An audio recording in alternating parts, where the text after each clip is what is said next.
आज मैं आप लोगों के लिए क्लास 10th का चैप्टर भोली लेकर आई हूँ, जो कि बहुत ही इम्पोर्टेंट चैप्टर है। तो फिलहाल बोर्ड के एग्ज़ाम्स आने वाले हैं, तो मैंने सोचा 10th वालों के लिए भी कुछ किया जाए।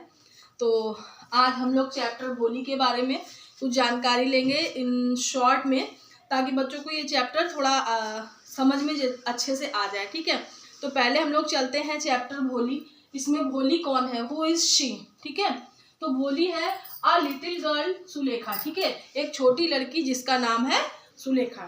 ठीक है, भोली कौन है, एक छोटी लड़की है जिसका नाम है सुलेखा। क्या है, शी स्टैमर्स, वो थोड़ा सा हकलाती है बोलने में, जैसे कि कुछ बच्चे हिचकिचाते भी हैं ना, तो उसी तरह से ये भी जो है वो थोड़ा सा हकलाती है। ठीक है, नेक्स्ट है हैड पॉक मार्क्स, मतलब उसे कुछ वो छोटे छोटे चेचक से जो मार्क्स होते हैं वो उसके चेहरे में है। ठीक है, तो जिसकी वजह से वो बहुत पिछड़ गई इन सब चीज़ों से, क्योंकि वो थोड़ी सी बदसूरत थी, सुंदर नहीं थी। तो इसकी वजह से क्या था कि उसको सभी बहुत ही हीन भावना से देखते थे, और जबकि उसके फादर भी यही सोचते थे कि अब इसकी वजह से जो है वो बहुत पिछड़ जाएगी, मतलब उसकी मैरिज नहीं हो पाएगी, है ना। तो आगे हम लोग चलते हैं।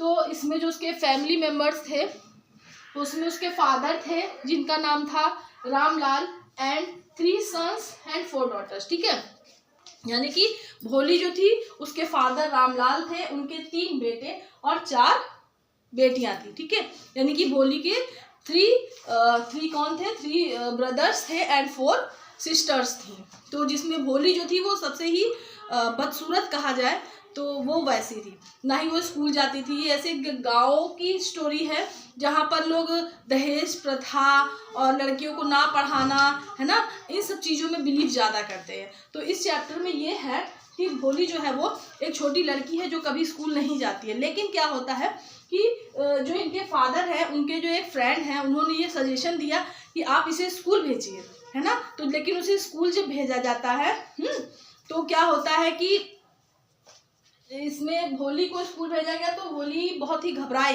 और घबराने के बाद उसने ये किया कि मतलब बोला नहीं। वहाँ पर काफ़ी दिन तक उसका ऐसे ही चलता रहा। तो भोली की जो टीचर थी, उसने उसका नाम पूछा तो उसने बहुत ही हकला करके इस चीज़ को बोला। उन्होंने बोला वेरी गुड, मतलब उसकी जो टीचर थी उन्होंने उसको बहुत सपोर्ट किया, जिसकी वजह से भोली जो है वो धीरे धीरे खुलती चली गई, फ्रैंक हो गई, और उसने वहीं स्कूल में जो है वो एजुकेशन प्राप्त की, और उसका कॉन्फिडेंस लेवल जो है वो बढ़ता चला गया। लेकिन कुछ समय बाद क्या होता है कि भोली के फादर को किसी ने सजेशन दिया कि वो उसकी मैरिज कर दे, है ना। तो जब वो मैरिज के लिए जाते हैं तो उन्हें एक बूढ़ा आदमी जो है वो मिलता है, जिसके ऑलरेडी बच्चे थे, वो उससे शादी का प्रपोजल लेके आते हैं। तो क्या होता है कि भोली के फादर एग्री हो जाते हैं कि मैं जो है चलिए ठीक है शादी करूँ, क्योंकि उन्हें मालूम था कि इसके जो ये डॉट्स वगैरह लगे मुंह पे हैं, निशान जो है उसके चेहरे पर, जिसकी वजह से उन्होंने सोचा कि इसकी शादी तो हो नहीं पाएगी। और डाउरी दहेज जो कि वहाँ पर बहुत चलता था। तो क्या होता है कि वो जो बूढ़ा जो व्यक्ति था जो उसकी शादी के लिए आया था भोली की, क्या होता है कि वो बोलता है कि मैं एक तो इसके मुंह पे धब्बे हैं और ये इतनी बदसूरत है, तो मैं क्या करूँगा 5,000 रुपये दहेज लूँगा, है ना। तो फिर भी उसके फादर एग्री हो जाते हैं, बोलते हैं कि ठीक है मैं दहेज दूंगा। लेकिन होता क्या है कि भोली जो है वो रिजेक्ट कर देती है, रिफ्यूज़ करती है, कहती मुझे ये शादी नहीं करनी है। तो उसके फादर जो है वो बहुत ही सैड हो जाते हैं कि अब मैं क्या करूँगा, कि क्योंकि ये खुद ही इतनी बदसूरत है और इसने शादी के लिए भी मना कर दिया। तो अब वो सोच में पड़ गए कि अब मैं क्या करूँगा। तो लेकिन जो उसकी स्कूल टीचर थी जिसने उसको बहुत सपोर्ट किया था, वो वहीं पर खड़े होकर सब देख रही थी।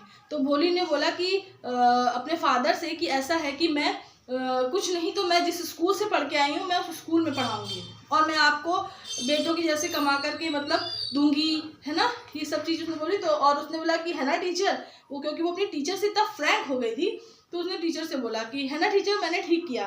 तो टीचर जो थी उसने बोला क्या कि हाँ ओके तुमने बहुत अच्छा किया और सही है। फिर क्या होता है कि भोली के जो फादर होते हैं वो सोचते हैं कि मतलब भाई इसने तो ऐसा कर दिया, तो उसकी मैरिज जो है वो वहीं पर रिफ्यूज़ हो जाती। लेकिन भोली का जो कॉन्फिडेंस लेवल होता है वो एजुकेशन से बढ़ जाता है।